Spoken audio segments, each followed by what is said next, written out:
It is amazing to see such a huge turnout for a similar cause. My name is Millie Fontana. I'm 23 years old, and I am a donor-conceived child of lesbian parents. I stand here with support from all three of my parents. This is a testimony that is, safe to say, unheard of, because nobody wants to hear about the other side of the rainbow, the side that is not catered for, that don't grow up happy and grow up with a dissenting idea of what a family structure should be. Growing up, I wanted a father. I felt it within me that I was missing a father before I could even articulate what a father was. I knew that I loved both of my parents, but I could not place my finger on what it is I was missing inside myself. When I hit school, I started to realize through observing other children and their loving bonds with their fathers that I really was missing out on something very special. I was lied to throughout school. I was told I didn't have a father, or that perhaps they didn't know who he was. It was very difficult for me to affirm a stable identity because of this, and my behavioral and emotional stability suffered greatly because of it. I stand here before you, raised atheist with no religious affiliations. I stand with Christians because so far in this debate, Christians are the only people trying to reflect the issues that follow with children. Christians so far are the only people trying to shine light on stories like mine. Nobody in the LGBT lobby wants to hear from someone like me. Because so far, love is love, right? We don't exist. Growing up, I would look in the mirror and I would think to myself, where did I get these green eyes?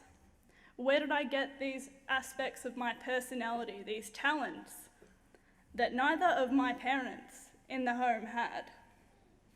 The answer to that is quite simply my father. But in reality, it's not just the father or the donor, as they like to call it. It turns out I have an uncle, I have an auntie, and I have a grandmother, along with many loving cousins.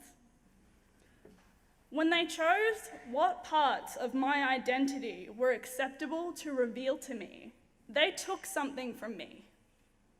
And where other children were able to look in the mirror and reconcile those missing parts and say, I love my mothers or my fathers, I could not, because in my eyes, who were my parents to decide what parts of me were acceptable to reveal to me?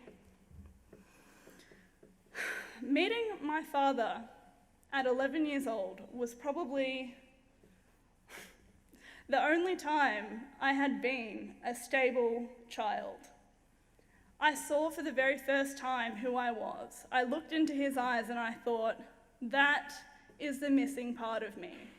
Not because I'd fantasized about having a father, but because I could put a face to who I was, so I could look at somebody who was equally responsible for my existence.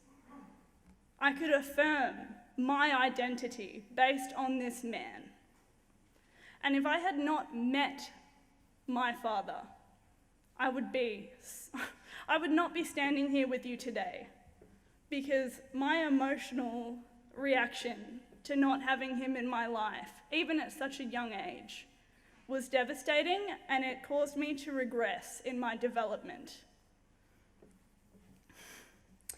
I want to talk about real equality. There's a lot of talk about equality from the LGBT lobby, but I sort of wonder what their definition of equality is, because for me, equality was being told the truth, was being respected for who I was as a whole, and not just based on what my parents desired to let me know. Equality was being able to look at both sides of my genetic family and understanding who I was. Equality is not saying that because volunteer studies of gay families and children of gays that come out with a positive outcome define it for everybody. It's completely unrealistic. I heard this lie from the LGBT back in March, saying that children don't care who their family is and that men and women are interchangeable. I consider this in itself to be a form of gender discrimination. Men and women offer complementary roles in child rearing and should probably be respected equally.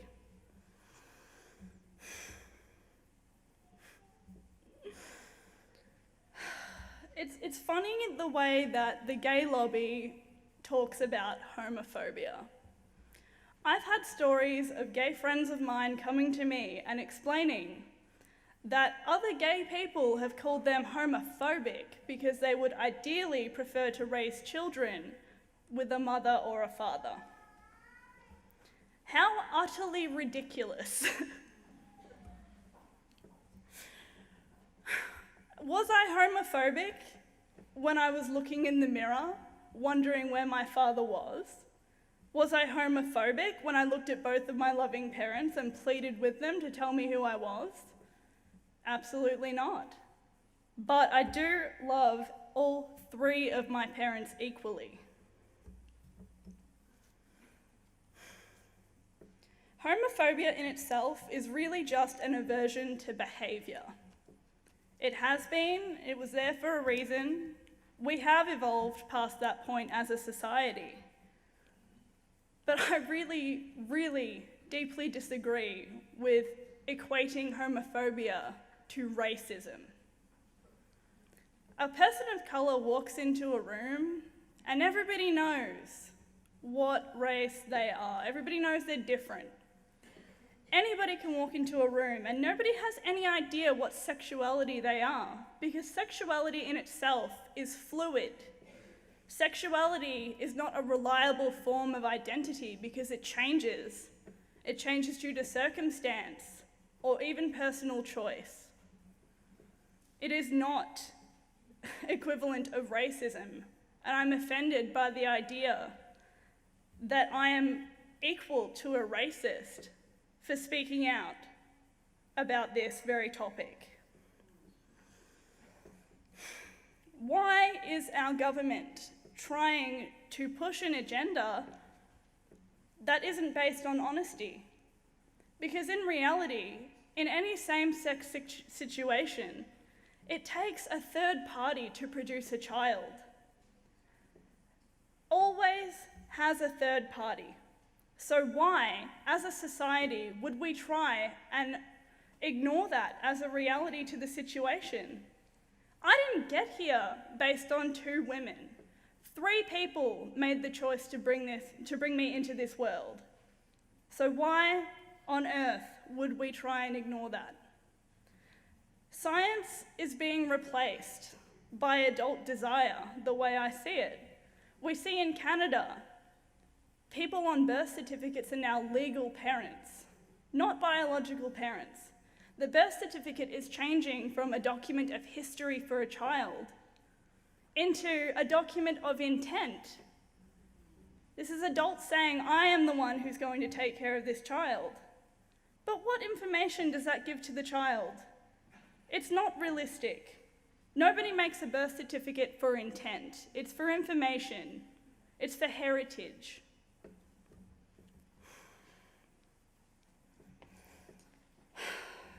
My mother pitched a question to me the other week. She said to me, Millie, what if my partner and I were able to be married?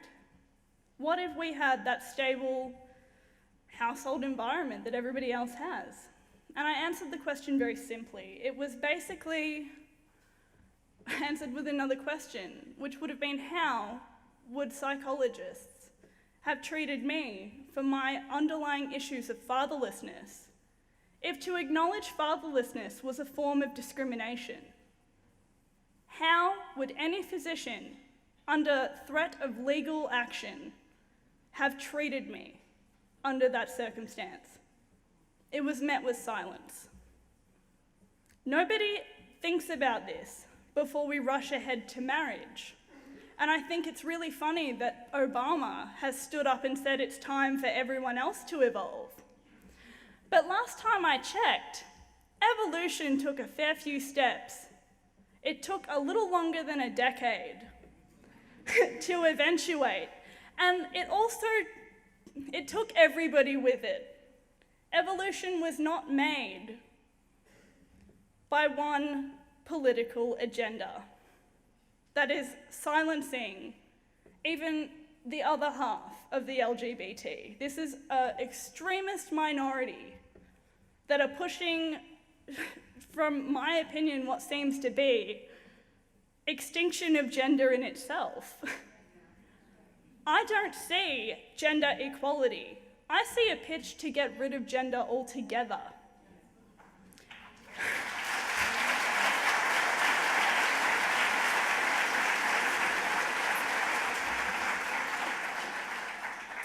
Until we as a society have a discussion that includes children like me who are not okay with parents deciding which parts are acceptable to reveal, until this discussion includes everybody who has been raised fatherless or motherless, until this discussion stops shaming children in my position for coming forward, we should not be pushing marriage through, because evolution takes steps.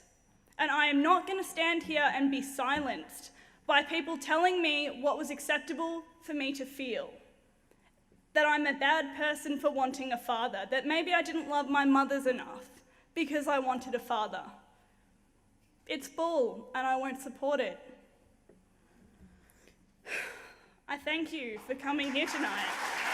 Thank you, thank you, thank you.